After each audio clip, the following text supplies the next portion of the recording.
ओम नमः सिद्धेभ्यः। ओम नमः सिद्धेभ्यः। विश्वविज्ञं विधिं वेदं वीरं विरागवैभवं संगमुक्तं यजे बुद्धं केशवं शंभुवं शिवं। बोले चंद्रपुर भगवान की, चोईसो भगवान की। बोले आचार्य गुरु विद्यासागर जी महाराज की।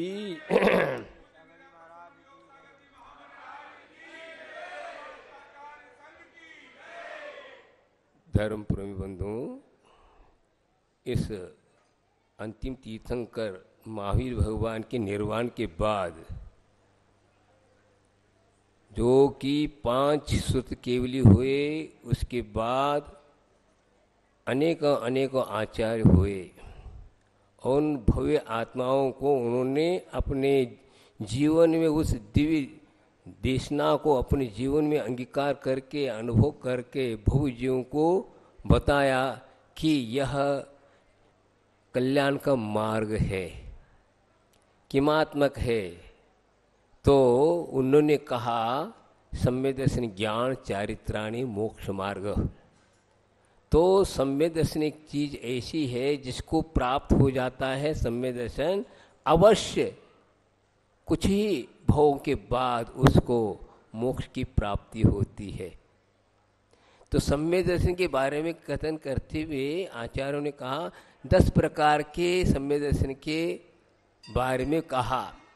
उसमें एक बात ये आती है कि मार्ग सम्यक दर्शन, 10 प्रकार के जो सम्यक दर्शन की व्याख्या की है उसमें मार्ग सम्यक दर्शन, मार्गदर्शन क्या चीज है ये बताया जा रहा है। दिगंबरत्व, मोक्ष मार्ग का अनन्य साधन दिगंबरत्व है। इसके द्वारा भी उपदेश होता है, केवल शब्दों के द्वारा नहीं। जो बिंब खड़ी है चंद्रपुर भगवान की, चूष भगवान की बिंब, वो क्या उपदेश प्रति समय दे रही है। इस उपदेश को हम आप लोग बहुत कम समझ पा रहे हैं, समझे। वास्तविक उपदेश तो वही दे रही है, क्योंकि भाषा कई प्रकार की हुआ करती है।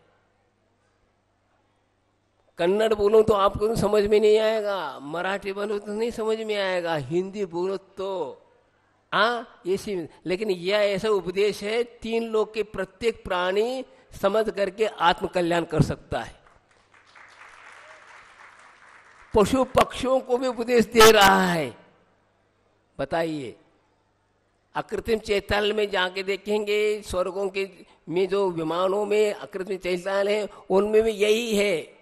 बस निर्ग्रंथ मुद्रा, यह एक ऐसी चीज है, यह मोक्ष मार्ग को प्रदर्शित कर रही है। पशु पक्षी तक समझते हैं, हम लोग तो बहुत पढ़े लिखे सब कुछ है, फिर भी इस भाषा को नहीं समझ पा रहे। बड़ी कितनी अज्ञानता हम लोगों की। बिंब खड़ी है, ये बिंब कायेश्वर मुद्रा में है। अब सोचे इस पर क्या कह रही है। अब मुझे चल करके कुछ प्राप्त करना नहीं, मुझे कोई प्राप्त नहीं करना, इसलिए वे थम गए उनके दोनों कदम, और दोनों हाथों के द्वारा अब कुछ प्राप्त करना नहीं है, कोई कार्य करना नहीं है, इसलिए वे लटका के खड़े हैं।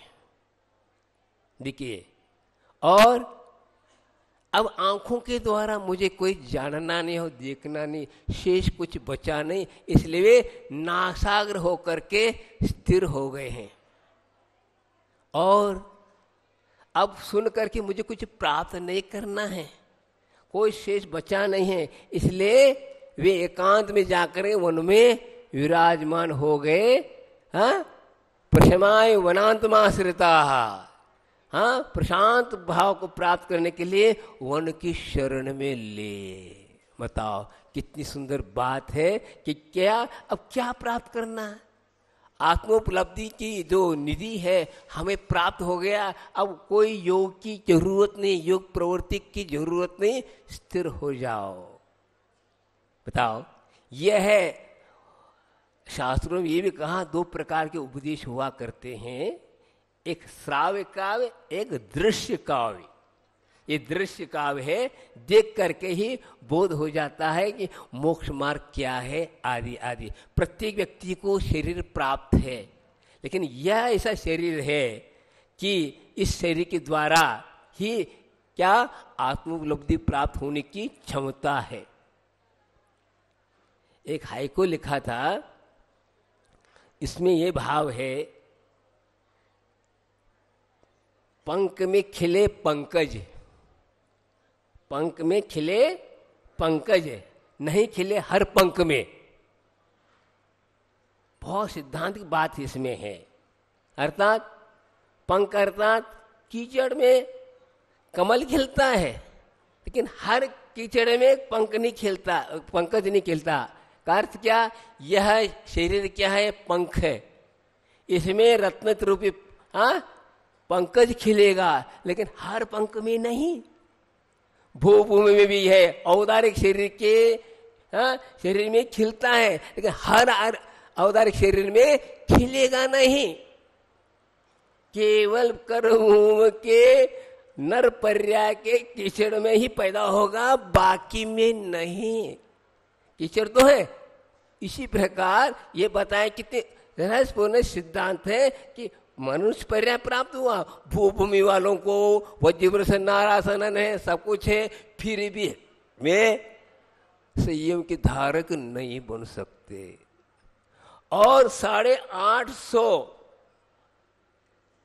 मिलेज खंड है, सब नर मनुष्य हैं, लेकिन वहां पर धर्म है ही नहीं, शून्य है। बताओ, वहां संयम की बात ही दूर हो गई। भले ही चक्रवर्ती जाता है, वो युद्ध करने के लिए जाता है, नहीं कि धर्म प्रमाण के लिए करने जाता है। अब देखो इतने 850 कर्म मिलेज खंडे उनमें भी नहीं है, भूभूमि भी नहीं है। औदार शरीर वाले कितने हैं? 3 लोक में एक इंद्रिय आदि फैले हैं, कोई काम के नहीं। बताओ, ये औदार शरीर की विशेषता तो वह ऐसा आज भी हमें प्राप्त हुआ है कि पंचम काल में भी इस उत्कृष्ट धर्म का लाभ हमें मिला है, जो अपने अपने भावों के हिसाब से ग्रहण कर रहे हो आप लोग। तो ये मैं एक बता रहा हूं कि यह मार्ग सम्यक दर्शन बहुत ऊंची चीज है। भगवान के दर्शन करने से, देखिए वहां पर भगवान के सामने कोई कषाय नहीं कर सकता, लड़ाई भेड़ा निकल, भले ही शास्त्र के गद्दी पर बैठ कर लड़ सकता है, लेकिन भगवान के सामने तो वह कोई लड़ नहीं। ऐसे उपदेश दे रहा है कि वह शांत हो जाओ। और ये भाषा आजकल हम ज्ञानी मान करके चल रहे हैं कि कई प्रकार की भाषा को समझ रहे हैं, आदि, लेकिन उसका तात्पर्य हम समझ नहीं पा रहे, शब्दों में उलझते जा रहे हैं। वास्तविक तो ये है, पशु पक्षी भी जिसको स्वाध्याय करते क्या वे नहीं, फिर भी वे संवेदन को प्राप्त कर चुके। और हम लोग इतने बड़े बड़े ग्रंथों का अध्ययन करने के बाद में संवेदन का कोई पथियारा नहीं है, और हम ऐसे कार्य कर रहे हैं जो कि धर्मात्मा होकर के भी हम इसको कषाय से मुक्त नहीं हो पा रहे हैं। क्रोध कर रहे हैं, मान कर रहे हैं, मायाचर कर रहे हैं, लोभ कर रहे हैं, आदि आदि कर रहे हैं, लेकिन वे नहीं कर पा रहे।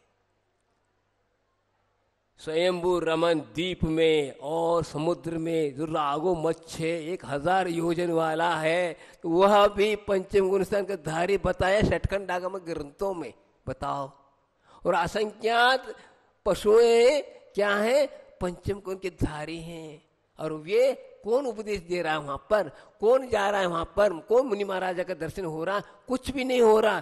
फिर भी देखो कैसा उनका परिणति है, कैसे कैसे वस्तु का परिणाम है, कैसे कैसे कर्म है, क्या है। ये बहुत ऊंची चीज, जो कि ये आज हम लोगों को सब उपलब्ध है, फिर भी हम फिर भी कहते कुछ और सुनाओ। क्या सुनाई जाए? हाँ, क्या सुना है जब बताओ? वही शब्द है।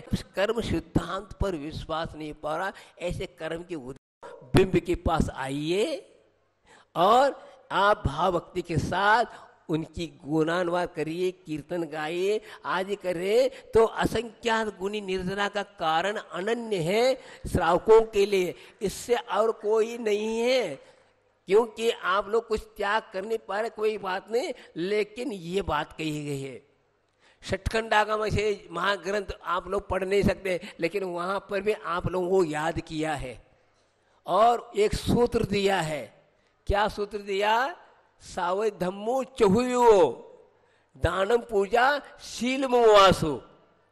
क्या ये सूत्र में बताया? चार ही चीज है, दान करना, दानम पूजा शील वासो। दान करना चाहिए, पूजा करना चाहिए और शील का पालन और उपवास करना। उपवास ठीक है, उपवास अर्थात अलग अलग हिसाब से, ये चार यदि पालन करते हैं तो पंचम गुण के धारी हो जाओगे आप, और एक भोग के बाद मुझसे भी पहले आप मोक्ष जा सकते हो। बात यह है सिद्धांत, मुनि बनने कोई बात नहीं, लेकिन ये सिद्धांत बताता है कि यहाँ बैठी हुई मक्खी हमसे भी पहले जा सकती है। परिणति है, कौन सी पर्याय, कौन सा क्या प्राप्त हो जाए, ये मत सोचो कि मुनि हो फलाना ऐसा। ठीक, भावों को उज्जवल बनाइए, और ये उज्जवल बनाने के लिए ये साधन आपको मिले हैं। इन्हीं साधनों के द्वारा अनंतानंद आत्माओं ने आत्म कल्याण किया है, इससे बढ़कर और कोई बात नहीं है।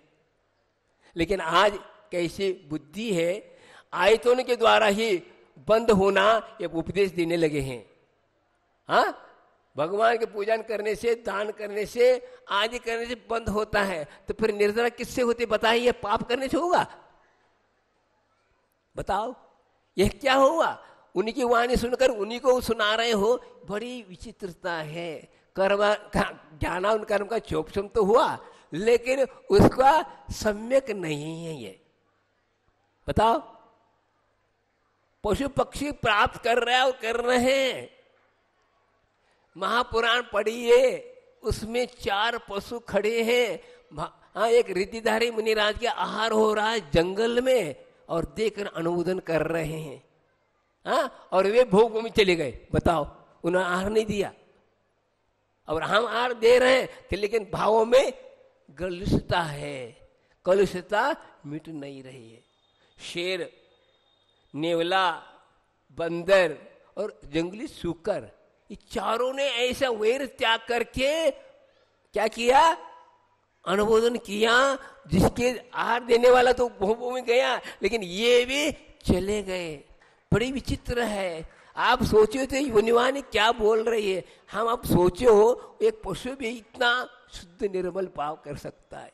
एक वितरागी के सामने जाते ही अपने कलुषित परिणाम भी शांत हो जाते। इसलिए बिंब की स्थापना की जा रही। 1000 प्रतिमाओं का जो विराजमान कर रहे, देखते ही बस आपकी जो अनंतकालीन जो कर्म है बंदे, शांति को प्राप्त होगा।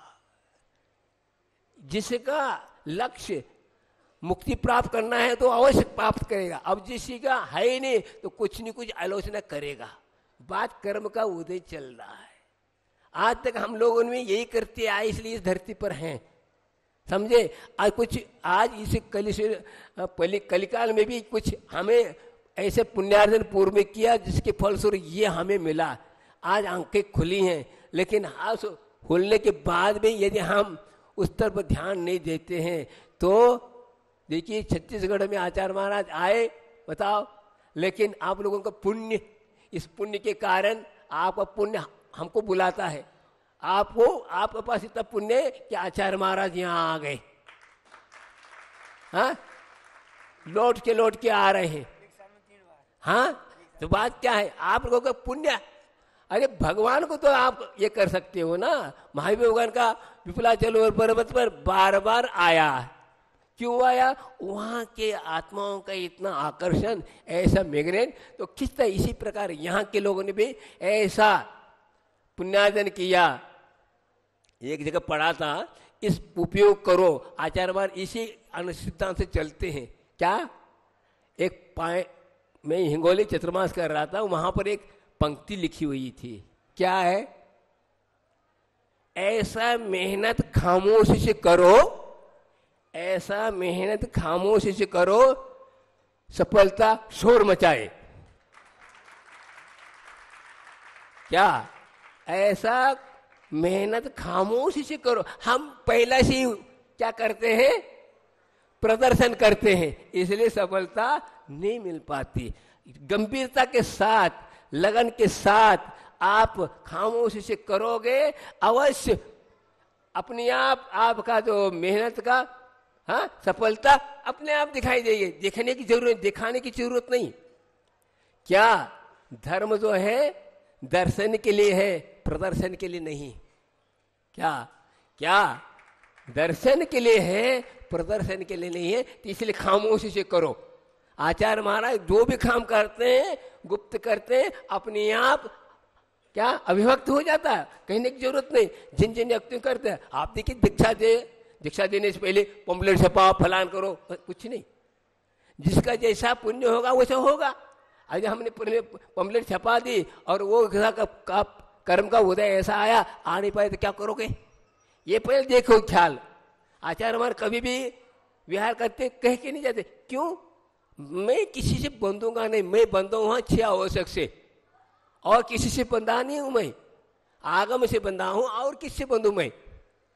जिसके द्वारा मेरा लक्ष्य की प्राप्ति हो उससे मैं बात करो। जिसके पीछे सत्य महाव्रत है। आज मैंने बोला कार्यक्रम में आऊंगा, नहीं आ पाए तो क्या करोगे?